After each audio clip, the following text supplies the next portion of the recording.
నిన్న కేబినెట్ లో కొన్ని కీలక నిర్ణయాలు తీసుకోవడం అనేది జరిగింది. అందుట్లో రైతు భరోసా గురించి కూడా డెఫినెట్ గా నిర్ణయం తీసుకుంటారని చెప్పేసి కూడా అనుకున్నాము. సో మరి రైతు భరోసా గురించి నిర్ణయం ఎందుకు తీసుకోలేరా అంటే దానికి గల కారణాలు ఏమైనా ఉన్నాయా, లేకపోతే ప్రభుత్వం దగ్గర ఖజానా లేదా? అండ్ వ్యవసాయ శాఖ మంత్రి అయినటువంటి తుమ్మల నాగేశ్వర్ గారు నిన్న కేబినెట్ మీటింగ్ కి అటెండ్ కాలేకపోయారు. సో ఇక్కడ వ్యవసాయ శాఖ మంత్రి అటెండ్ కాలేరు కాబట్టి రైతు భరోసా గురించి కేబినెట్ లో ఎలాంటి నిర్ణయం తీసుకోలేరా? సో ఇక్కడ నిన్న తీసుకున్నటువంటి కీలక నిర్ణయాల్లో చూసుకున్నట్టయితే, ఒకటి, కాంగ్రెస్ పార్టీకి సంబంధించి భూములు ఇవ్వాలి. కాంగ్రెస్ పార్టీకి జిల్లాల వారీగా భూములు కేటాయించాలి. ఎందుకు? వాళ్ళ పార్టీ ఆఫీసులు పెట్టుకోవడానికి. సో కాంగ్రెస్ పార్టీకి సంబంధించి భూములు ఇవ్వాలి అని చెప్పేసి నిర్ణయం తీసుకున్నారు. మరి రైతులకు సంబంధించి రైతు భరోసా గురించి ఒక్క నిర్ణయం కూడా తీసుకోలేకపోయారు. మరి ఇక్కడ దాదాపుగా 9,000 కోట్లు అవసరం అవుతుంది అని చెప్పేసి గతంలో అంచనా వేయడం అనేది జరిగింది. శాటిలైట్ పద్ధతి అవి ఇవి అని చెప్పేసి రకరకాలుగా చెప్పారు. అండ్ అమెరికాకి సంబంధించినటువంటి టెక్నాలజీని ఇక్కడ గుర్తించి మరి డబ్బులు వేస్తామని చెప్పేసి కూడా చెప్పడం అనేది జరిగింది.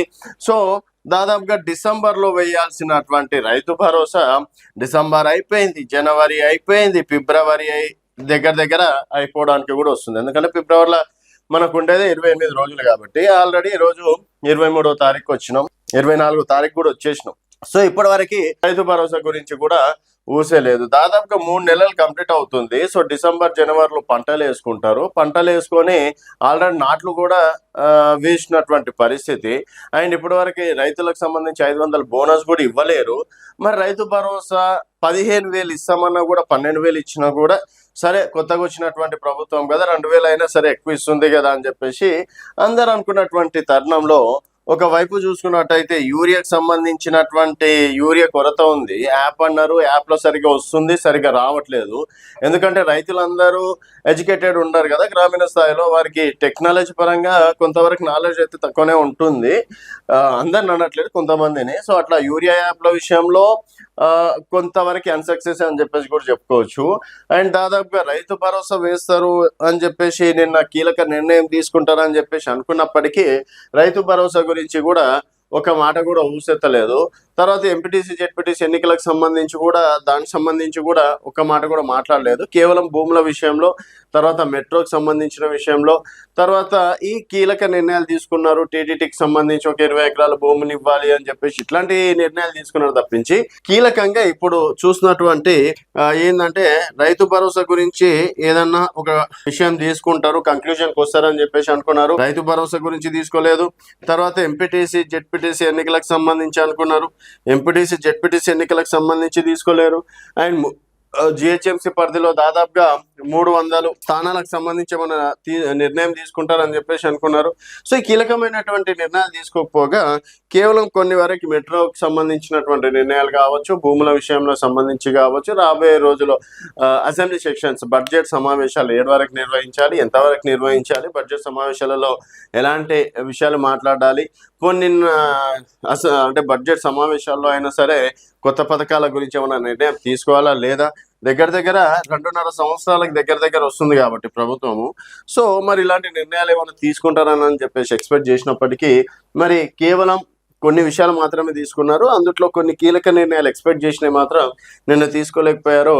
మరి రైతు భరోసా విషయంలో ఇప్పటికే ఒక సైడ్ నుంచి ఇక్కడ బీఆర్ఎస్, ఒక సైడ్ నుంచి నిన్న తెలంగాణ జాగృతి నుంచి కవిత గారు కూడా నిన్న గద్వాల్ వెళ్ళి కలెక్టర్ ఆఫీస్ దగ్గరికి వెళ్ళి హల్చల్ చేయడం అయితే అందరూ చూసిన విషయమే. తర్వాత భారతీయ జనతా పార్టీ, సో ఇక్కడ ప్రతిపక్షాలన్నీ కూడా కాంగ్రెస్ పార్టీని టార్గెట్ చేయడం అనేది జరిగింది. మరి సడన్గా ఏమైనా నిర్ణయం తీసుకుంటారా, దానికి సంబంధించి ఇంకేమన్నా ఫైల్స్ విషయంలో కావచ్చు, ఆర్థిక శాఖ ఏమన్నా ప్రకటించాల్సి ఉందా? ఆల్రెడీ మనకి డిసెంబర్లో రావాలి, తర్వాత ఏమన్నారు ఫిబ్రవరి 5వ తేదీ వరకు మేము అకౌంట్లు వేస్తామని చెప్పేసి వ్యవసాయ శాఖ మంత్రి అయినటువంటి తుమ్మల గారు చెప్పడం అనేది జరిగింది. తర్వాత రేవంత్ గారు, సీఎం రేవంత్ రెడ్డి గారు 18వ తేదీ నాడు రైతు భరోసా వేసేస్తాం, ఎందుకంటే 16 వరకు ఎన్నికల కోడ్ ఉంటుంది కాబట్టి ఎన్నికల కోడ్ సమయంలో మనం ఎలాంటివి డబ్బులు వేయొద్దు కాబట్టి 18వ తేదీ నాడు వేస్తాం అని చెప్పేసి అన్నారు. సో 18 అయిపోయి దాదాపుగా నెల రోజులు కూడా కంప్లీట్ అయినటువంటి పరిస్థితి. సో ఈ నెల రోజుల వరకు రైతు భరోసా గురించి ఊసే ఎత్తలేదు. మరి రైతు భరోసా వేస్తారా? ఇంకా చిన్న లిటికేషన్ ఏంటంటే రైతు భరోసా డబ్బులు పడితే మాత్రం ఎంపీటీసీ జెడ్పీటీసీ ఎన్నికలకు వెళ్తారు.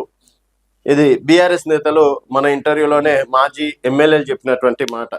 సో రైతు భరోసా పడితే ఎంపీటీసీ జెడ్పీటీసీ ఎన్నికలు, రైతు భరోసా ఇప్పట్లో లేకపోతే ఎంపీటీసీ జెడ్పీటీసీ ఎన్నికలు కూడా నిర్వహించడం కష్టం అని చెప్పేసి అయితే ఒక హింట్ ఇవ్వడం అనేది జరిగింది. ఇంకా మాజీ ఎమ్మెల్యేలు కాబట్టి వాళ్ళకు కూడా అంతో ఇంతో ఇన్ఫర్మేషన్ ఉంటుందని చెప్పేసి అనుకోవచ్చు. చూద్దాం మరి రైతు భరోసా వేస్తారా లేదా. గతంలో కూడా మార్చిలో అయితే వేసిండ్రు అనుకుంటా, మార్చి 9 నాడు సెలబ్రేషన్స్ అయితే చేసిండ్రు. మళ్ళీ సేమ్ అదే విధంగా మార్చి 1, 2, 3, 4 అట్లా ఒక 2 ఎకరాలు, 4 ఎకరాలు, 6 ఎకరాలు, 10 ఎకరాలు ఆ విధంగా లాస్ట్ టైం వేసినట్లు వేస్తారా, లేకపోతే త్వరలో ఇంకేమన్నా గుడ్ న్యూస్ చెప్తారా అనేది వేచి చూడాల్సిన విషయం.